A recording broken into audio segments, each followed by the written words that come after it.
আসসালামু আলাইকুম। আপনাদের অনেকের হয়তো বিডিং নিয়ে অনেক কনফিউশন আছে। তো যাদের কনফিউশন আছে তাদের জন্য আমি আমার মতো করে এক্সপ্লেন করার চেষ্টা করতেছি। তো আমরা নর্মালি জানি কি ম্যানুয়াল বিডিং এবং অটোমেটিক বিডিং। বিডিং এই দুই প্রকার হয়, হ্যাঁ। প্রধানত ক্যাটাগরি দুইটা, একটা হচ্ছে ম্যানুয়াল বিডিং, একটা হচ্ছে কি অটোমেটিক বিডিং। তো ম্যানুয়াল বিডিংয়ে কি কি আছে? ম্যানুয়াল সিপিসি, ইসিপিসি বা ইনহ্যান্স সিপিসি, সিপিএম, বিসিপিএম, সিপিভি, এগুলো হচ্ছে কি সবগুলো ম্যানুয়াল বিডিং। অর্থাৎ আপনি এগুলোর প্রত্যেকটার বিট নিজে সেট করে দিতে পারবেন যে এতর উপরে যাওয়া যাবে না বা এইরকম একটা কিছু, হ্যাঁ। আপনি নিজে ম্যানুয়ালি সেট করবেন। আর পরবর্তীতে অটোমেটিক বিডিং, যেটা অটোমেটিক অটোমেটিক বিডিংগুলো কি, এগুলোর উপরে আপনার কোনো কন্ট্রোল নাই। এগুলাতে গুগলের মতো করে টাকা কাটবে, হ্যাঁ। আপনার সে আপনার বাজেট অনুযায়ী হুম সর্বোচ্চ টাকাটা সে কাটবে। আর এখানে আপনার কোনো কন্ট্রোল থাকবে না, আপনার কোনো কন্ট্রোল না। এখানে যেরকম আপনি সেট করে দিতে পারবেন যে ম্যানুয়াল সিপিসি মানে প্রতি ক্লিকে তুমি এই $1 অথবা $2 এইভাবে কাটবা। তো এইগুলাতে কিন্তু আপনি এটা করতে পারবেন না, ঠিক আছে। এগুলাতে আপনি টোটালি এটা করতে পারবেন না। এটা গুগলের ইচ্ছা মতো বলতে গুগলের যা প্রয়োজন সে সেটা কাটবে, ঠিক আছে। আর এইখানে আপনি এগুলোতে সেট করে দিতে পারবেন যে এত এত এত করে কাটা সর্বোচ্চ কাটতে পারবে। আচ্ছা, তো আমরা যদি প্রথম থেকে শুরু করি ম্যানুয়াল সিপিসি। এখানে ম্যানুয়াল সিপিসি হচ্ছে ম্যানুয়াল কস্ট পার ক্লিক, মানে প্রতি ক্লিকে আপনি কত টাকা গুগলকে উইলিংলি দিতে চাচ্ছেন সেটা আপনি সেট করে দিতে পারবেন। অর্থাৎ গুগল কখনো এর উপরে যাবে না। আর এটার একটু আপডেট সংস্করণ হচ্ছে ইসিপিসি অর্থাৎ ইনহ্যান্স সিপিসি। ইনহ্যান্স সিপিসির কাজ হচ্ছে আপনার ম্যানুয়াল সিপিসির মতো এখানেও সেট করে দিবেন আপনি, বাট এইখানে 30% পর্যন্ত, হ্যাঁ। গুগল আপনার বিডে মানে আপনার অকশন প্রসেসে টিকে থাকার জন্য বা আপনাকে টপে রাখার জন্য বা অ্যাবসলিউট টপে রাখার জন্য 30% পর্যন্ত সে কী করতে পারবে, আপনার বিডিংটা ইনক্রিজ করতে পারবে। এই অথরিটি গুগলের থাকবে। আচ্ছা, তারপর হচ্ছে সিপিএম। সিপিএম হচ্ছে কি, সিপিএম বিডিং হচ্ছে কস্ট পার মাইল অথবা 1000। এখন কস্ট পার মাইল বলতে আমরা কি বুঝি? প্রতি 1000 ইমপ্রেশনকে আমরা কি বলি? একটা মাইল বলি, ঠিক আছে। এর জন্য এটাকে কস্ট পার মাইল অথবা কস্ট পার 1000 বলা হয়। এখন এই দুইটা মূলত আপনার ডিসপ্লের জন্য ব্যবহার করা হয়, ঠিক আছে। সিপিএম আর ভিসিপিএম।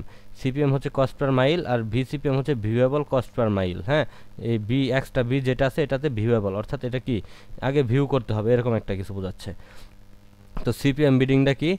ধরেন আমরা যদি একটা পত্রিকা বা কোনো একটা কিছুতে ঢুকি। আচ্ছা, আমরা প্রথম আলোতেই ঢুকি। তো প্রথম আলোতে আসার পরে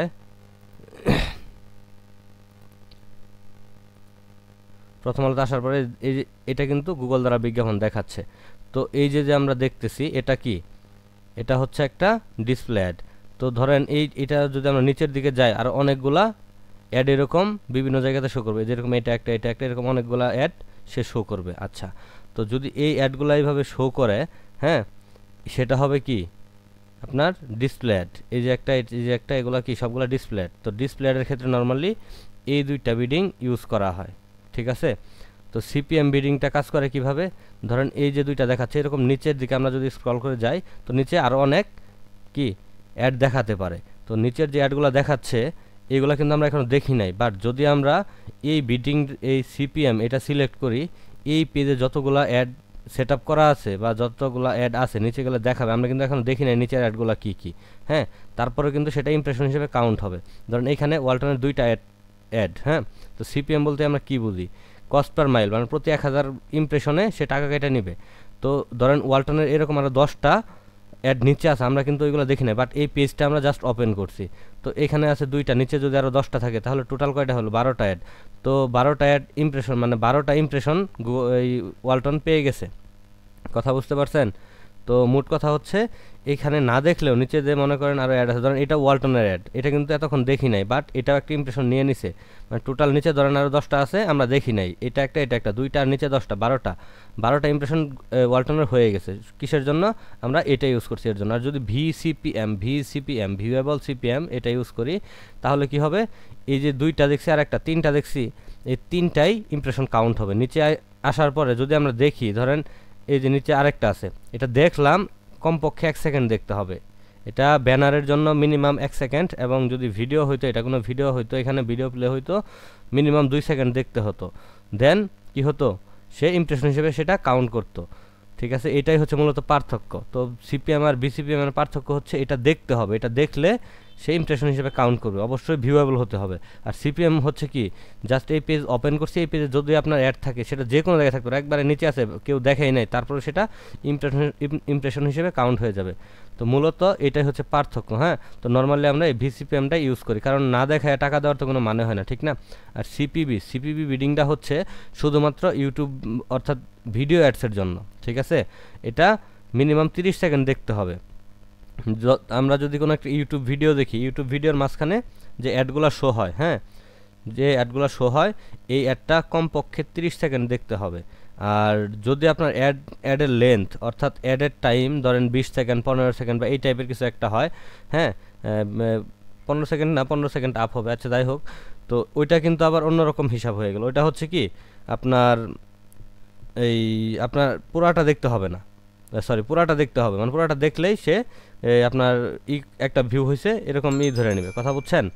তো মূলত 30 সেকেন্ড এটার হচ্ছে 30 সেকেন্ড দেখতে হবে। ধরেন অ্যাড আপনার 3 মিনিটের, সে কেউ যদি 30 সেকেন্ড দেখে সেই ক্ষেত্রে আপনার কাছ থেকে গুগল কী করবে, একটা চার্জ কাটা নেবে। আর যদি সে স্কিপ করে দেয়, ধরেন 5-6 সেকেন্ড পরে যে স্কিপের অপশন আসে, সেটা যদি স্কিপ সে করে দেয়, হ্যাঁ, কোনো ইন্টারাক্ট না করে আপনার অ্যাডের সাথে, তো সেই ক্ষেত্রে কিন্তু আপনার এটা ভিউ হিসেবে কাউন্ট হবে না, ঠিক আছে? এখানে কিন্তু কস্ট পার ভিউ, প্রতি ভিউ 30 সেকেন্ড যদি সে অ্যাড দেখে, 3 মিনিট অ্যাডের ভিতরে ধরেন 30 সেকেন্ড দেখছে, সেই ক্ষেত্রে সেটা একটা ভিউ হিসেবে কাউন্ট হবে এবং গুগল আপনার কাছ থেকে টাকা কেটে নেবে। অথবা আপনার অ্যাড যদি হয় 20 সেকেন্ডের, কেউ যদি 20 সেকেন্ড পুরোটাই দেখে, সেই ক্ষেত্রেও একটা ভিউ কাউন্ট হয়ে যাবে, ঠিক আছে? আচ্ছা, তো তারপর হচ্ছে কি অটোমেটিক, যে যদি আমরা আসি ম্যাক্সিমাইজ কনভার্সন, এটা ম্যাক্সিমাইজ কনভার্সন আর ম্যাক্সিমাইজ কনভার্সন ভ্যালু এই দুইটা প্রায় সিমিলার, বাট একটু ডিফারেন্ট হচ্ছে। এটা হচ্ছে ম্যাক্সিমাইজ কনভার্সন, এটা আপনার অ্যাডটাকে গুগল এমনভাবে অপটিমাইজেশন করবে, হ্যাঁ, তো যাতে আপনার কনভার্সন আসে, এখানে ভ্যালুর কোনো ব্যাপার থাকবে না। এটাতে যেমন আছে ম্যাক্সিমাইজ কনভার্সন ভ্যালু, হ্যাঁ, এটা গুগল এমনভাবে অপটিমাইজেশন করবে যারা একসাথে অনেক বেশি টাকার প্রোডাক্ট অর্ডার করে, ঠিক আছে? ধরেন এটাতে যে 1 পিস কিনে তার কাছেও অ্যাড নিয়ে যাবে, যে 100 পিস কিনে তার কাছেও নিয়ে যাইতে পারে, বাট এটা শুধু নিয়ে যাবে যে ওই 100 পিস কিনে বা ওইরকম একটা কোয়ান্টিটি নেয়, এদের কাছে গুগল আপনার অ্যাড অপটিমাইজ করবে, ঠিক আছে? এদের কাছে নিয়ে যাবে, রিচ করবে। আচ্ছা, আর এইটাতে একটু কন্ডিশন আছে, সেটা হচ্ছে কি at least 15 to 50 unique conversion in last 30 days, মানে গত 30 ডেজে আপনার 15 থেকে 50, হ্যাঁ, মানে 15 থেকে 50টা ইউনিক কনভার্সন থাকতে হবে। একই ব্যক্তি যদি 15টা কনভার্সন করে এটা হবে না, হ্যাঁ, ইউনিক। আচ্ছা, তো এটা থাকলে গুগলের কাছে যখন ডাটা থাকবে তখন সে আপনার অ্যাড প্রপার ইউটিলাইজ, মানে প্রপার কী বল অপটিমাইজ করতে পারবে। আচ্ছা, তো এটার ক্ষেত্রে সেম পার্থক্য, শুধু কি এই দুইটার ভিতরে পার্থক্য হচ্ছে এটা এখানে ভ্যালুর কোনো ব্যাপার থাকবে না, এখানে কি করবে, এখানে ভ্যালুর ব্যাপার আছে। এখানে যে 1 পিস কিনে তার কাছে নিয়ে যাবে, যে 100 পিস কিনে তার কাছে নিয়ে যাইতে পারে, বাট এইটাতে যে 1 পিস কিনে তার কাছে গুগল আপনার অ্যাড নিয়ে যাবে না, যে 100 পিস কিনে তার কাছে নিয়ে যাওয়ার ট্রাই করবে। আচ্ছা, তো এই দুইটার ভিতরে আবার একটু আছে, এইটা হচ্ছে টার্গেট সিপিএ বা টার্গেট কস্ট পার অ্যাকশন। আপনি যখন এটা করবেন, এটাকে আরেকটু মডিফাই করতে পারবেন, যে ম্যাক্সিমাইজ কনভার্সন তো দিয়ে দিলেন, এরপরে আপনি কি করতে পারবেন, টার্গেট সিপিএ মানে প্রতি অ্যাকশনে, প্রতি কনভার্সনে আপনি একটা বাজেট সেট করে দিতে পারবেন, ঠিক আছে? প্রতি অ্যাকশনে কত টাকা খরচ করবেন, ধরেন আপনার একটা প্রোডাক্ট বিক্রি করে লাভ হয় $5, আপনি $7 যদি গুগল কেটে নেয়, তাহলে কি এটা আপনার বিজনেসের জন্য লস না? তো এটা আপনি একটু কন্ট্রোল করতে পারবেন, সেটা কীভাবে, ওই টার্গেট সিপিএ মানে কস্ট পার অ্যাকশন, এটা সেট করে দেবেন যে ভাই আমার হয় $5 লাভ, তুমি আমার কাছ থেকে $3 উপরে কাটবা না, আমার এতে $2 প্রফিট থাকবে। যদি সর্বোচ্চ কাটা তুমি আমার কাছ থেকে প্রতি কনভার্সনে কী করবা, $3 কাটতে পারবা। এটা একটু মডিফাই করে দিতে পারলেন। আচ্ছা, তো তারপরে হচ্ছে কি এটা ম্যাক্সিমাইজ কনভার্সন ভ্যালু, এটার ক্ষেত্রে সেম, এটার ক্ষেত্রে একটু ডিফারেন্ট হচ্ছে, এখানে আপনি কি সেট করতে পারবেন, return on ad spend, ROAS, return on ad spend. তো এইখানে আপনি বলে দিতে পারবেন যে গুগলকে বলবেন যে আপনি আমার কাছ থেকে $10 নেন, আমাকে কি দেন, $50 সেল আইনা দেন। আপনি $10 নেন, আমাকে কি $60 সেল আইনা দেন। এইভাবে আপনি প্রত্যেকটা ইন্ডাস্ট্রির একটা বেঞ্চমার্ক আছে, ঠিক আছে? আপনি ওইভাবে নিজে একটু দেখে নেবেন কোনটার বেঞ্চমার্ক কি, অর্থাৎ এখানে হচ্ছে আপনি পার্সেন্ট দিয়ে দিতে পারবেন, যে আমি $50 খরচ করতেছি, তুমি আমার এর 500% সেল আইনা দিবা। এটা কিন্তু প্রফিট না, এটা হচ্ছে রেভিনিউ। সে আপনাকে কত সেল করে দেবে সেটা আপনি বলে দিতে পারবেন, ঠিক আছে? এখানে আপনার ম্যাক্সিমাইজ কনভার্সন ভ্যালু, হ্যাঁ, আপনি এখানে কি করবেন, এই টার্গেট ROS এর মাধ্যমে তাকে বলে দিতে পারবেন যে আমি তোমার পিছনে, মানে আমি অ্যাডের পিছনে $1 খরচ করতেছি, তুমি আমার $5 সেল আইনা দিবা, সেল জেনারেট করে দিবা কয় ডলার, $5, $7, $9 এইভাবে। তো প্রথমে অত বেশি থাকে না, নর্মালি 500-600 দেওয়া লাগে, মানে এটাই মোটামুটি স্ট্যান্ডার্ড। তারপর আপনি আপনার কি বলে ইন্ডাস্ট্রি অনুযায়ী এটা সিলেক্ট করবেন কোনটার স্ট্যান্ডার্ড কত। আচ্ছা, তো ম্যাক্সিমাইজ ক্লিক, এটার ক্ষেত্রে তো আপনার কোনো নিয়ন্ত্রণ নাই, টোটালি নিয়ন্ত্রণের বাহিরে। এটা আপনার বাজেটের মধ্যে সে চেষ্টা করে সর্বোচ্চ ক্লিক নিয়ে এসে দেওয়ার। আপনার বাজেট যা আছে সেই বাজেটের মধ্যে প্রত্যেকটা ক্যাম্পেইনের তো একটা নির্দিষ্ট বাজেট থাকে না, যে এত টাকা আমি এখানে করব, স্পেন্ড করব।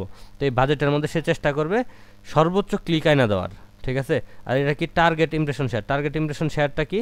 টার্গেট ইমপ্রেশন শেয়ার হচ্ছে এটা যে আপনি ধরেন গুগলে কোনো কিছু যদি সার্চ দেন, ধরেন এটাই সার্চ দিলাম, তো এই যে প্রথমে যেটা দেখাচ্ছে, হ্যাঁ, এটা হচ্ছে আপনার কি অ্যাবসলিউট টপ পেজ। এটা এগুলা কি নিচের যেগুলো দেখাচ্ছে, নিচের এগুলা কি, ধরেন এগুলো অ্যাড না, ধরে নিচ্ছি আমরা এগুলাও অ্যাড, হ্যাঁ। তো এগুলা কি সবগুলো টপ পেজ, আর উপরেরটা কি অ্যাবসলিউট টপ পেজ। তো আপনি গুগলকে বলে দিতে পারবেন যে ভাই তুমি আমার অ্যাড কি করবা, এই অ্যাবসলিউট টপ পেজে দেখাবা। ধরেন এই কিওয়ার্ড লিখে যদি 100 জন সার্চ করে, তো 100 জনের মধ্যে তুমি আমার 60 জনকে আমার একটা কই দেখাবো, অ্যাবসলিউট টপ পেজ অথবা টপ পেজ, আপনার যেখানে মনে চায় আপনি এটা সিলেক্ট করে দিতে পারবেন, ঠিক আছে। আপনি যা বইলা দিবেন যে 60%, 70%, 50%, 30%, হ্যাঁ, সেটা আপনার ইচ্ছা অনুযায়ী বলবেন। তো এটাই যে এক্স্যাক্টলি গুগল দেখাবে এমনটা না, গুগল চেষ্টা করবে এটা দেখানোর জন্য।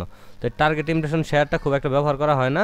তো এটার কাজটা মূলত এইটাই যে আপনি এখানে বলে দিতে পারবেন যে আমার অ্যাড, হ্যাঁ, আমার অ্যাড যদি এই কিওয়ার্ড লিখে কেউ সার্চ করে, তো আমার অ্যাড তুমি অ্যাবসলিউট টপ পেজে এত % দেখাবা, মানে 100 বার যদি কেউ সার্চ দেয় তুমি আমারটা 60 বার দেখাবা।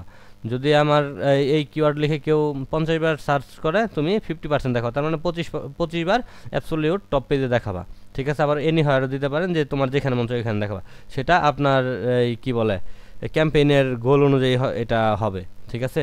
তো এই ছিল মোটামুটি বিডিংয়ের বিষয়টা। তা আশা করি বুঝতে পারছেন। তো পরবর্তী ভিডিওতে দেখা হবে ইনশাল্লাহ।